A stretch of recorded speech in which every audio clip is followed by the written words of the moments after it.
Hello everyone. So today's topic is my proven strategy to score 695 plus marks in NEET 2025 and 2026.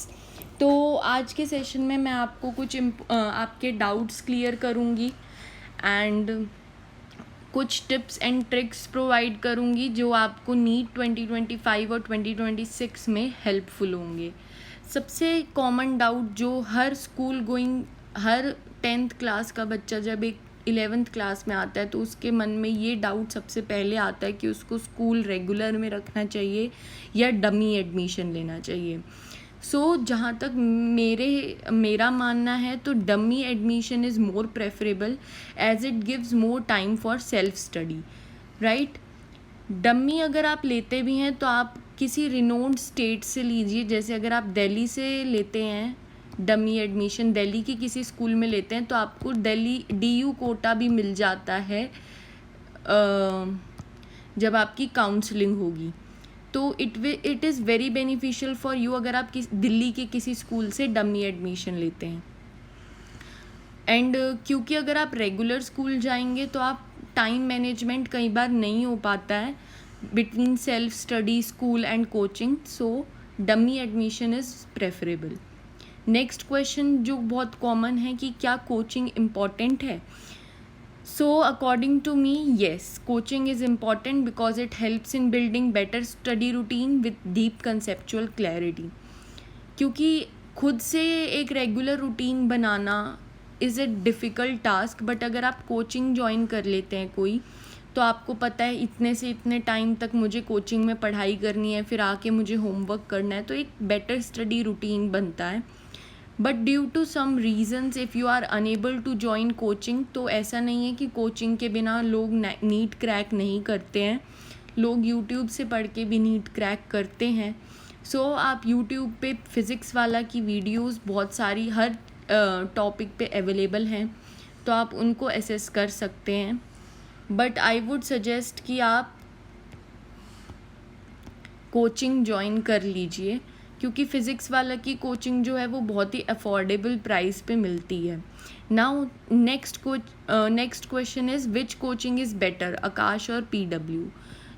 PW और आकाश में जब हम comparison करते हैं तो सबसे पहला कंपैरिजन आता है प्राइस का. Price is less in PW and price is more in Akash institute. दोनों का ही स्टडी मटेरियल बहुत अच्छा है. मैंने दोनों का ही स्टडी मटेरियल देख रखा है. इट्स माई पर्सनल रिव्यू कि दोनों के स्टडी मटेरियल बहुत अच्छे हैं. दोनों की टेस्ट सीरीज़ भी मैंने देख रखी हैं. इट्स माई पर्सनल रिव्यू कि NCERT बेस्ड ही थी दोनों की टेस्ट सीरीज़ और काफ़ी अच्छी थी. आकाश में मैंने ऑफलाइन कोचिंग ले रखी है और फिज़िक्स वाला का मैंने ऑनलाइन बैच ले रखा था. तो मुझे जो एक डिसएडवांटेज लगा आकाश इंस्टीट्यूट में वो ये था कि यहाँ पे फ्रीक्वेंट चेंज इन फैकल्टी होता है. हर थोड़े समय बाद फैकल्टी चेंज होती रहती है. मेरे टाइम पे मेरे 3 सब्जेक्ट्स के टीचर 2 सालों में बदल दिए गए थे. तो उससे थोड़ा सा मैसअप हो जाता है, बीच में बच्चे कंफ्यूज हो जाते हैं, नए टीचर से एकदम से कोप अप नहीं कर पाते हैं. बस मुझे यही डिसएडवांटेज लगता है. Otherwise both are very good institutes. And अगर आपको ऑफलाइन कोचिंग ज्वाइन करनी है तो Aakash is better option. And for online you must go for physics Wallah, क्योंकि फ़िज़िक्स वाला ऑनलाइन में बहुत अच्छा परफॉर्म करता है बट ऑफलाइन में अभी इतना डेवलप नहीं हो पाया है. आकाश क्योंकि बहुत ज़्यादा समय से इस फील्ड में है, तो ऑफलाइन के लिए आप आकाश को रेफ़र कर सकते हैं. ऑनलाइन के लिए अगर आप चाहें तो फिज़िक्स वाला को रेफ़र कर सकते हैं. Now we will discuss the strategy of 3 subjects preparation. सबसे पहले स्ट्रेटेजी फॉर फिज़िक्स क्या होनी चाहिए. आपको प्रॉपर नोट्स बनाने चाहिए अपने क्लास के, जो भी आप कोचिंग में जा रहे हैं या यूट्यूब से भी पढ़ रहे हैं तो. Next, regular revision of class notes होना चाहिए. 3rd नंबर पे आपको मॉड्यूल सॉल्व करना है. 4th नंबर पे अगर आप कोचिंग में जाते हैं तो आपको DPPs मिलेंगी, वो सॉल्व करनी है. और लास्ट नंबर पे PYQs को भी सॉल्व करना है टाइमर लगा के, क्योंकि इसमें टाइमर इज़ वेरी इंपॉर्टेंट.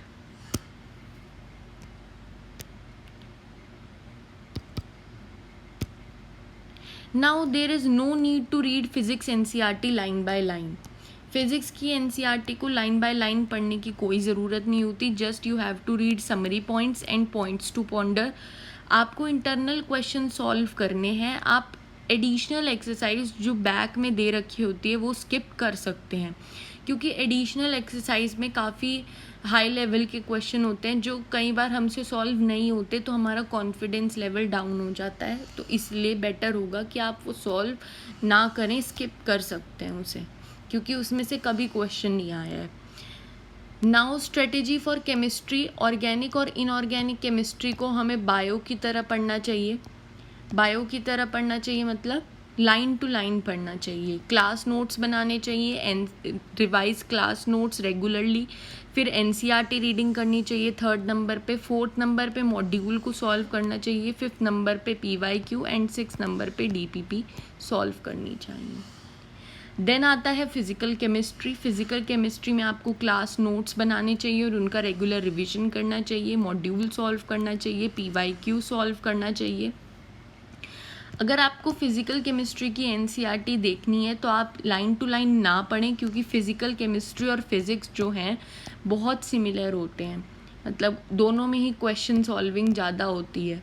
तो आप फ़िज़िकल केमिस्ट्री को फ़िज़िक्स की तरह पढ़ें, जैसे कि उसकी समरी पढ़ लें, इंटरनल क्वेश्चन सॉल्व कर लें, and there is no need to solve back exercise of physical chemistry for question solving purpose.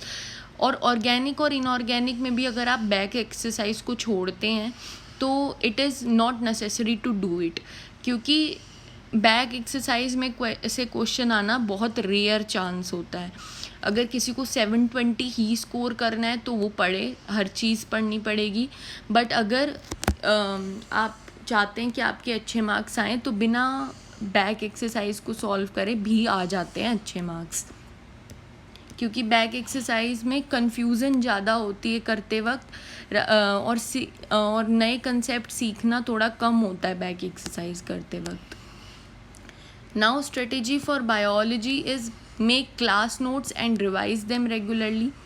फिर उसके बाद आपको एनसीईआरटी पढ़नी है, क्योंकि NCERT is Bible here. And last में आपको सॉल्व करने हैं पीवाईक्यूज़, और अगर आपको डीपीपी मिलती हैं तो वो भी आपको सॉल्व करनी है। तो ये हो गई हमारे तीनों सब्जेक्ट्स को पढ़ने की स्ट्रेटेजी। अगर आपको इसका स्क्रीनशॉट लेना है तो यू कैन टेक इट। अपने नेक्स्ट वीडियो में मैं शेयर करूँगी detail time table for a NEET aspirant. So till then, bye bye, take care, and please like, subscribe and share my video. Bye bye.